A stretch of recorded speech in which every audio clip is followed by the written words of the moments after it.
একজন রাজা যার অস্ত্র দাঁড়ায় না, তাই সে তার রানীকেও খুশি করতে পারে না। আর সেই রাজার এক মেয়ে আছে, আর সে এখন নতুন যৌবনে পা দিয়েছে, আর সে তার যৌবনের জ্বালা কিছুতেই সামলাতে পারছে না। রাজার এক অল্প বয়সী বিধবা বোন ছিল, তার কষ্ট রাজা কোনোদিনও বুঝতে পারে না, তাই তার আর বিয়েও দেয় না। আর সে যৌবনের জ্বালা মেটাতে অবিশ্বাস্য একটা কাজ করে বসে। হঠাৎ করে গ্রামের জঙ্গলে কুমারী যুবতী মেয়েদের লাশ খুঁজে পাওয়া যাচ্ছে। গ্রামবাসীদের ধারণা এটি একটি জানোয়ারের কাজ। তখন গ্রামের সবাই রাজাকে ওই জানোয়ারটিকে শিকার করতে বলে। এদিকে রাজার অস্ত্র দাঁড়ায় না, নিজের ঘরের মধ্যেই শিকার করতে পারে না, তো জঙ্গলে সে কি করবে? এরপর রাজবাড়িতে এক শিকারীর আবির্ভাব হয়। এরপর শিকারী কিভাবে শিকার করে, আদেও শিকার করতে পারবে কিনা তা জানতে পুরো ভিডিওটি দেখুন। হ্যালো ফ্রেন্ড, মুভিতে কিছু এমন মুহূর্ত আছে যেগুলো আমি আপনাদের দেখাতে পারবো না, তো আপনারা চাইলে পুরো মুভিটি ডাউনলোড করে দেখতে পারেন। মুভির শুরুতেই দেখি গ্রামের কতগুলি মানুষ মশাল হাতে করে কালী নামের একটি মেয়েকে জঙ্গলে খুঁজে বেড়াচ্ছে। তখন একটা লোক চিল্লে বলে এখানে একটা মেয়ের মৃতদেহ পড়ে আছে। তখন সেখানে একটা লোক দেহটিকে দেখে এ তো আমার মেয়ে কালী বলে কান্না করতে থাকে। কালীর শরীর এমনভাবে ক্ষতবিক্ষত হয়েছিল যে দেখে মনে হচ্ছে কোনো একটা হিংস্র পশু তাকে আক্রমণ করেছিল। মেয়ের মৃতদেহ দেখে কালীর বাবা খুব কান্না করতে থাকে। এদিকে ঘরের মধ্যে রানী লজ্জাবতী রাজার হাতিয়ার দাঁড় করানোর খুব চেষ্টা করছে, কিন্তু রাজার অস্ত্র কিছুতেই দাঁড়াচ্ছে না। রাজা পুরুষত্বের দিক থেকে কিছুটা দুর্বল ছিল। তখন রাজার অস্ত্র না জেগে ওঠায় রানীর খুব ঘুম পাচ্ছিল। তা দেখে রাজা আবার খুব রাগ করে। আর তাদের এসব দৃশ্য তার বিধবা বোন বিমলা দরজার পাশ থেকে লুকিয়ে লুকিয়ে দেখছিল। রাজা রানীকে বলে আজকাল দেখছি তোমার খুব তাড়াতাড়ি ঘুম পেয়ে যায়। রানী বলে আপনার অস্ত্র তো ঘুম থেকে উঠতেই পারে না, তাই আমার ঘুম পেয়ে যায়। রাজা বলে মুখ সামলে কথা বলো। রানী বলে আপনার হাতিয়ার যদি ঠিক জায়গায় লাগাতে পারতেন তাহলে আমার মুখ এমনিই বন্ধ হয়ে যেত। এই বলে রানী পাশ ঘুরে শুয়ে পড়ে। আর দরজার বাইরে বিমলা খুব খুশি হয় তার ভাইয়ের অক্ষমতা দেখে। রাজার আর একটা রোগ ছিল, তার হাত থরথর করে কাঁপত, আর এসবের জন্য রাজা মনমরা হয়ে থাকে। এরপর বিমলা দরজার বাইরে সরকার মশাইকে আসতে দেখে সেখান থেকে চলে যায়। এরপর সরকারবাবু রাজা মশাইকে ডাকতে থাকে। রাজামশাই বাইরে এলে তখন কালীর বাবা বলে রাজাবাবু জঙ্গলের পশুটা দিন দিন মানুষ খেকো হয়ে উঠছে। কয়েকদিন আগে আমার একটা ছাগল নিয়ে গিয়ে মেরে ফেলেছিল, আর আজকে আমার মেয়েকে নিয়ে গিয়ে মেরে ফেলেছে। এই কথা বলে কান্না করতে থাকে। রাজা বলে তোমরা চিন্তা করো না, তোমাদের সবাইকার দেখশোন করার দায়িত্ব আমার। রাত হলে কেউ ঘর থেকে বেরোবি না, আর যুবতী মেয়েদের খেয়াল রাখবি। তখন কালীর বাবা বলে রাজাবাবু আপনিই তো আমাদের মা বাবা, এই বলে কান্না করতে থাকে। রাজা বলে দুশ্চিন্তা করো না, আমি তো আছি তাই না? এই বলে হাত উপরে ওঠালে তার হাত থরথর করে কাঁপে। তা দেখে রাজামশাই ইশারা করে সরকার মশাইকে কথা বলতে বলে। তখন সরকার মশাই বলে আমরা দেখছি কি ব্যবস্থা করা যায়, এই বলে গ্রামবাসীদের সেখান থেকে চলে যেতে বলে। পরের দিন আমরা একটা মেয়েকে দেখতে পাই, যার নাম শর্মিলা। শর্মিলা হলো রাজার মেয়ে। শর্মিলা দুধের বাটি নিয়ে রাজলক্ষ্মীকে খুঁজে বেড়াচ্ছে। রাজলক্ষ্মী হচ্ছে তার পোষা বিড়ালের নাম। আর রাজলক্ষ্মীকে সে খুঁজে পাচ্ছে না, তার দুধ খাওয়ার টাইম হয়ে গেছে। তখন শর্মিলা খুঁজতে খুঁজতে নিচের দিকে তাকায়। তখন শর্মিলা দেখে সেখানে একটা যুবক খালি গায়ে স্নান করছে। এটা দেখে শর্মিলার খুব ভালো লাগে, কারণ শর্মিলার বয়স এখন 16 বছর। সে এখন সবে যৌবনে পা দিয়েছে, তার এখন উত্তাল যৌবন। সে ছেলেটিকে দেখতেই থাকে। এক সময় উত্তেজিত হয়ে শর্মিলা হাতের কাজ আরম্ভ করে। হাতের কাজ করায় তার দুধের বাটি থেকে দুধ ছলকে ছলকে পড়ছে, কিন্তু তার সেদিকে কোনো হুঁশ নেই। সে ছেলেটিকে দেখছে আর মজা নিচ্ছে। তখন সেখানে বিমলা আসে। বিমলা এসে শর্মিলাকে পেছন দিক থেকে ডেকে বলে শর্মিলা তুমি এখানে কি করছো?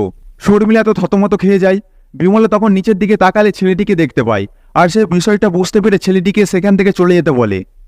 এরপর শর্মিলাকে বলে তোর শরীরে এখন অনেক যৌবন এসেছে তাই না? ভাইয়াকে বলে তোর বিয়ের ব্যবস্থা করতে হবে, না হলে কে জানে কবে এই পরিবারের সম্মান ডুবিয়ে দিবি। শর্মিলা সেখান থেকে চলে যেতে চাইলে বিমলা তাকে বলে পরের বার যদি এসব করতে দেখি তাহলে ভাইয়াকে সব বলে দেব, বুঝতে পেরেছিস? শর্মিলা বলে হ্যাঁ, আর ভয়ে ভয়ে সেখান থেকে চলে যায়। এদিকে রাজার কাছে কবিরাজ মশাই আসে। রাজা বলে এই রোগের কি কোনো ওষুধ নেই? তখন কবিরাজ মশাই চুপ করে থাকে। তখন রাজা বলে কবিরাজ মশাই চুপ করে থাকবেন না, কিছু তো বলুন। কবিরাজ বলে রাজামশাই আপনার একটি দোষ আবার ধরা পড়েছে। তখন রাজা বলে এই দোষ কাটানোর উপায় কি?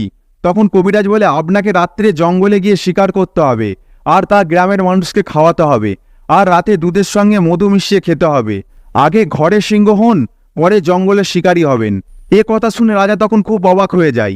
অন্যদিকে বিমলা রানীকে বলে বৌদি শর্মিলার তো বিয়ের বয়স হয়ে গিয়েছে। রানী বলে শর্মিলা তো এখন একটা বাচ্চা মেয়ে। বিমলা শর্মিলার চুল টেনে বলে এই একটা বাচ্চা মেয়ে? আর শর্মিলার কানের কাছে গিয়ে বলে কিরে সব বলবো নাকি? শর্মিলা বলে না। রানী বলে ওর বিয়ের বয়স হলে ঠিক ওর বিয়ে দিয়ে দেওয়া হবে। বিমলা বলে এই বয়সে তো আমার বিয়ে হয়ে গিয়েছিল। রানী বলে তাই তো তোর কপালে সুখ জুটলো না। কথা শুনে বিমলার মনটা খারাপ হয়ে যায়। এদিকে রাজা শিকারে যাওয়ার আগে বন্দুক চালানো প্র্যাকটিস করছিল, কিন্তু রাজার একটিও গুলি নিশানায় গিয়ে লাগে না। রাজা বন্দুকের মধ্যে যখন গুলি ভরে তখন তার হাত কাঁপতে থাকে। তা দেখে সরকার মশাই বলে, রাজাবাবু একটা কথা বলি, আপনি রাগ করবেন না তো? রাজা বলে, কি কথা বলো? সরকার মশাই বলে, আপনি যদি চান কলকাতা থেকে একজন পেশাদার শিকারী নিয়ে আসতে পারি। রাজা তখন রেগে গিয়ে বলে, সরকার মশাই আপনার বাপ দাদা আগে যে কাজ করেছে আপনিও তো সে কাজ করছেন, তাই না? সরকার মশাই বলে, হ্যাঁ। রাজা বলে, তেমনি আমার পূর্বপুরুষেরা যেভাবে জঙ্গলে গিয়ে শিকার করেছে আমিও সেভাবেই শিকার করব। ওই হিংস্র পশুর মৃত্যু আমার হাতেই আছে। এই বলে আবার টার্গেটে শুট করলে আবারও মিস হয়। এবার রাজা শান্ত হয়ে বলে, সরকার মশাই শিকারীর নামটা যেন কি বললেন? এরপর সিন কাট হয়। রানী লজ্জাবতী আয়নার সামনে দাঁড়িয়ে সাজসজ্জা করছিল। তখনই সেখানে রাজা আসে। এসে বলে, তোমাকে যে ওষুধটা দিয়েছিলাম সেটা কি তুমি খেয়েছো? রানী বলে, আজকাল তো মজাই পাই না। রাজা বলে, তুমি চাইলে এখনই তোমায় মজা দিতে পারি। এই বলে রানীর পিঠে চুমু দেয়। তখনই রানী তাকে ছেড়ে দিতে। রাজা বলে, কেউ দেখে ফেলবে বলে ভয় পাচ্ছ নাকি? রানী বলে, তুমি তো দেখার মতো কিছু করতেই পারো না। রাজা বলে, মানে? রানী তখন কথা ঘুরিয়ে দিয়ে বলে, আমার কথা বাদ দাও, তোমার মেয়ের কথা ভাবো। তার তো এখন বিয়ের বয়স হয়েছে। আপনি তো একজন ভালো স্বামী হতে পারলেন না, অন্তত একজন ভালো বাবা হয়ে দেখান। এই বলে সেখান থেকে চলে যায়। এসব শুনে রাজা নিজের অক্ষমতার কথা ভেবে খুব দুঃখী হয়ে যায়। এরপরে রাজার কাছে তার মেয়ে শর্মিলা আসে। এসে বলে, বাবা সবাই মেলায় যাচ্ছে, আমিও যাই। তখন রাজা বলে, তুমি জানো না গ্রামের কি পরিস্থিতি? তখন শর্মিলা রাগ করে। রাজা বলে, তুমি আমার মেয়ে, তোমাকে কোনো কিছুতে কোনোদিন বারণ করেছি? শর্মিলা বলে, না, কিন্তু আজ তুমি মেলায় যাবে না। আজ সরকার মশাই তোমার বিয়ের জন্য ছেলে দেখতে গিয়েছে। আর বিয়ের কথা শুনে সে লজ্জা পেয়ে সেখান থেকে চলে যায়। রাতে শর্মিলা দুষ্টু বই পড়ে আর সেই স্নান করা ছেলেটার কথা কল্পনা করে। এক সময় উত্তেজিত হয়ে হাত গাড়ি চালানো শুরু করে। আর এসব আবার বিমলা দরজার বাইরে থেকে দেখে মুচকি হাসে। সকালবেলা বিমলা মন খারাপ করে দাঁড়িয়েছিল। এরপর ভাত খাওয়ার সময় সে কি যেন ভেবে ভাত খায় না, আর ভাতের থালাটিকে দূরে সরিয়ে দেয়। সকালবেলা রাজবাড়িতে একটা লোক আসে। তাকে দেখে সরকার মশাই সেখানে থাকা সবাইকে বলে, কলকাতা থেকে রাইটার্স বাবু এসেছে, সবাই এখান থেকে চলে যাও। ছেলেটির নাম সিদ্ধার্থ। সিদ্ধার্থ বলে, আপনার কোথাও ভুল হচ্ছে, আমি রাইটার না, আমি একজন শিকারী। সরকার মশাই বলে, আমি জানি, কিন্তু তুমি এখন চুপ করো। আসলে সিদ্ধার্থ একজন পেশাদার শিকারী। সরকারবাবু বলে, গ্রামের লোকেদের এটা জানাতে চাই না, কারণ একজন বাইরে থেকে এসে জঙ্গলের মধ্যে শিকার করলে তাতে রাজার অসম্মান হবে। রাজার পূর্বপুরুষেরা একজন দক্ষ শিকারী ছিলেন। সিদ্ধার্থ তখন বলে, রাজা কেমন শিকারী? তখন সেখানে রানী আসে আর বলে, রাজাবাবু তো কোনো কিছুই শিকার করতে পারেন না। তারপর রানী সিদ্ধার্থের গায়ে হাত দিয়ে বলে, তুমি সেই শিকারী যে রাজার দোষ কাটাতে এসেছো? রানী বলে, এখানে একটা বাঘিনী শিকার করলে হবে না, এখানে অনেক বাঘিনী আছে। তখন সরকারবাবু বলে, রানীমা, রাজাবাবু এনাকে ডেকেছেন। তখন রানী বলে, ইনি আমাদের খাস অতিথি, ওনার যেন কোনো অসুবিধা না হয় সেদিকে খেয়াল রাখবে। এই বলে রানী চলে যায়। সিদ্ধার্থ ঘুরে রানীকে দেখতে থাকে। রানীও পিছন ঘুরে সিদ্ধার্থের দিকে তাকায়। সরকার মশাই সব বুঝতে পারে, কিন্তু সে তো রাজার অক্ষমতার কথা জানে, তাই সরকার মশাই চুপ করে থাকে। এরপর সিন কাট হয়। সিদ্ধার্থ খালি গায়ে তার জামা চেঞ্জ করছিল। তখনই সেখানে বিমলা আসে। বিমলা তাকে দেখে লজ্জা পেয়ে যায়। তারপর বলে, আপনি এখানে যে কাজ করতে এসেছেন সেই কাজ করবেন। সিদ্ধার্থ বলে, আমি কি কাজ করতে এখানে এসেছি আপনি জানেন, নাকি আপনার মনে অন্য কিছু চলছে? তা শুনে বিমলা চুপ করে যায় আর সেখান থেকে চলে যায়। এরপর সিদ্ধার্থ রাজার সাথে দেখা করে আর বলে, আমি জানতে পেরেছি এই জঙ্গলে এক ভয়ঙ্কর পশু থাকে। রাজামশাই বলে, তোমার পেছনে ওই মাথাটি দেখছো, পশুটি একটি মানুষ খেকো ছিল। সে 25টা মানুষকে হত্যা করে খেয়ে ফেলেছিল। তাকে আমি গুলি করে মেরেছি। তা শুনে সিদ্ধার্থ বলে, চিন্তা করবেন না, আমি একদিনই তাকে শিকার করে ফেলবো। রাজামশাই বলে, তোমাকে আমি এখানে শিকার করার জন্য আনিনি, তুমি শুধু আমাকে পাহারা দেবে, গুলি আমার বন্দুক থেকেই বের হবে। এদিকে শর্মিলা সিদ্ধার্থের রুমে আসে আর তার জামা শুঁকতে থাকে। যুবতী একটা মেয়ে, এখন তার কাছে পরপুরুষের গান একটা নেশার মতো লাগবে। যাই হোক, রাতে রাজা আর সিদ্ধার্থ পশু শিকার করতে যায়। সিদ্ধার্থ পশুর গর্জনের আওয়াজ শুনে রাজামশাইকে ডাকতে থাকে। সিদ্ধার্থ তাকে রাজা নাক ডেকে ঘুমোচ্ছে। রাতে শর্মিলা সিদ্ধার্থের ঘরে ঢুকে তাকে ডাকতে থাকে। সিদ্ধার্থ তাকে দেওয়ালে চেপে ধরে আর সিদ্ধার্থ বলে, আপনার বাবা আমাকে এখানে বাঘিনী শিকার করতে এনেছে, আর আপনি সেই বাঘিনী নাকি? এই বলে তারা দুজন দুজনকে কিস করতে থাকে। সিদ্ধার্থ শর্মিলাকে বিছানায় নিয়ে আসে আর তার সঙ্গে ইচ্ছামতো ইন্টিমেট হয়। পরের দিন রাজা একটু ওষুধ নিয়ে রানীর কাছে আসে আর বলে, কি নিয়ে এসেছি দেখো রানী। রানী বলে, দেখলেই কি কাজ হয়ে যাবে? রাজা বলে, মানে? রানী বলে, এখন আমার মুড নেই। রাজা বলে, রাতে তো আমি শিকার করতে যাই। রানী বলে, যে ঘরে ঠিক করে শিকার করতে পারে না সে জঙ্গলে গিয়ে কি শিকার করবে? কথা শুনে রাজা রাগ দেখালে রানী বলে, গরম যদি তুমি বিছানায় দেখাতে পারতে তাহলে এই ওষুধের দরকার পড়তো না। আর ঘরে একজন অতিথি আছে, সেই কথাটা মাথায় রাখবেন। কেউ যদি আপনার দুর্বলতার কথা জেনে যায় তাহলে মানুষকে কিভাবে মুখ দেখাবেন? এই বলে সেখান থেকে চলে যেতে থাকে। তখন রাজা রানীকে থামিয়ে দিয়ে বলে, ঠিক বলেছ, ঘরে একজন অতিথি আছে, কিছু হলে কিন্তু গ্রামের সবাই জেনে যাবে। আসলে রাজাও রানীকে একটু সতর্ক করে দিল। এরপর রানী সিদ্ধার্থের জন্য খাবার নিয়ে আসে। সিদ্ধার্থ খেতে যাবে, তখনই রানী বুকের থেকে কাপড়টা একটু নামায় আর সিদ্ধার্থ নজর সেদিকে চলে যায়। তখন রানী বলে, পছন্দ হয়েছে? সিদ্ধার্থ তো হয়ে যায়। রানী বলে, খাবারের কথা বলছি।